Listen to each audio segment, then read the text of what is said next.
Silakan. Ya, pasangan nomor 4. Saya menjaga diri untuk tidak terpukau oleh seorang dalang tadi. Jadi, karena saya penggemar wayang sebenarnya. Karena itu saya akan kritis juga. Tadi sangat menarik.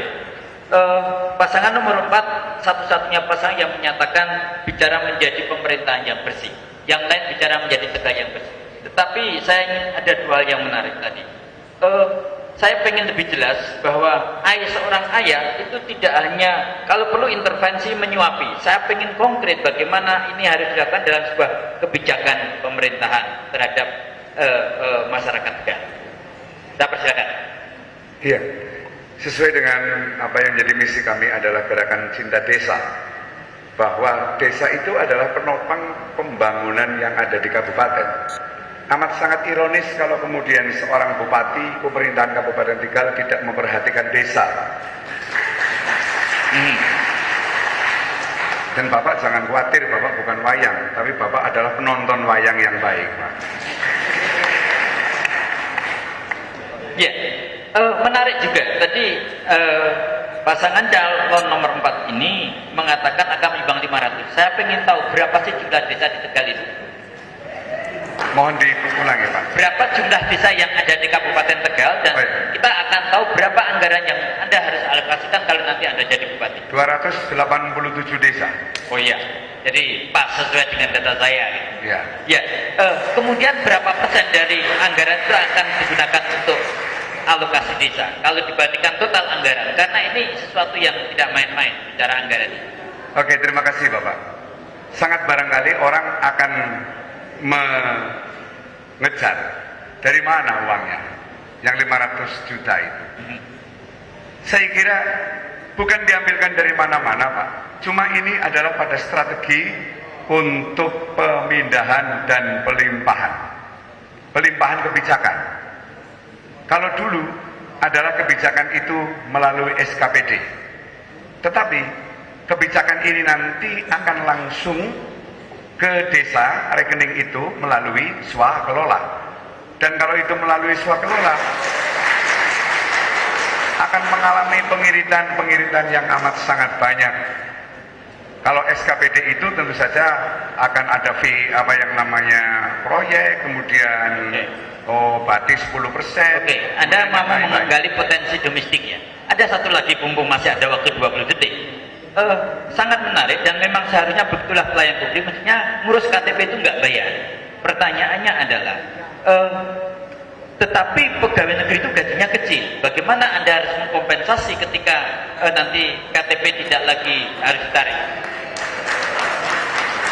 Ya, waktunya habis ya Pak. Cukup. Tadi Anda mengatakan perlu penguatan kecamatan. Nah, saya ingin tahu Bapak mengeksplorasi lebih dalam mengenai apa yang dimaksud dengan hal ini.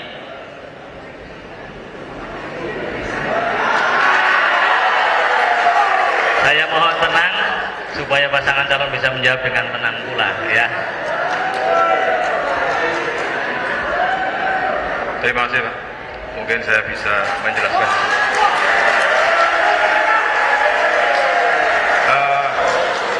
Sebagaimana kita ketahui selama ini kecamatan hanya merupakan tempat untuk transit.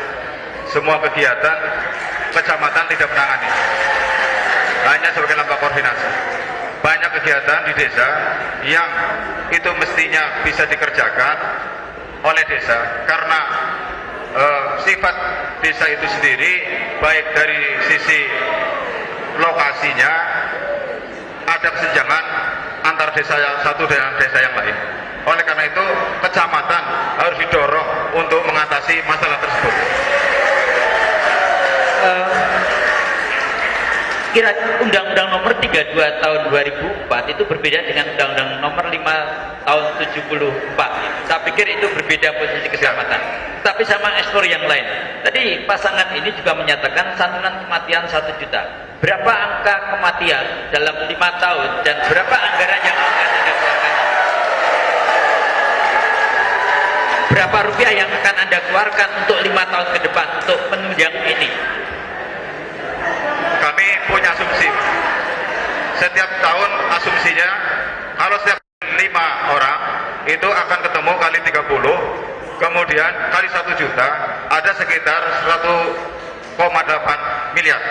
Dan ini masih mampu untuk Kabupaten Tegal bisa menangani masalah ini. Terima kasih. Mana yang lebih baik, memberikan santunan kematian ataukah infrastruktur desa menurut pasangan ini? Santunan kematian tidak berarti mengurangi kebutuhan untuk infrastruktur desa, dan itu akan kami perhitungkan betul bahwa santunan kematian pasti bisa berjalan dan struktur desa juga harus berjalan secara bersamaan. Anda sudah perhitungkan berapa anggaran untuk itu saja? Ya. Terima kasih. Tepuk tangan pada untuk pasangan calon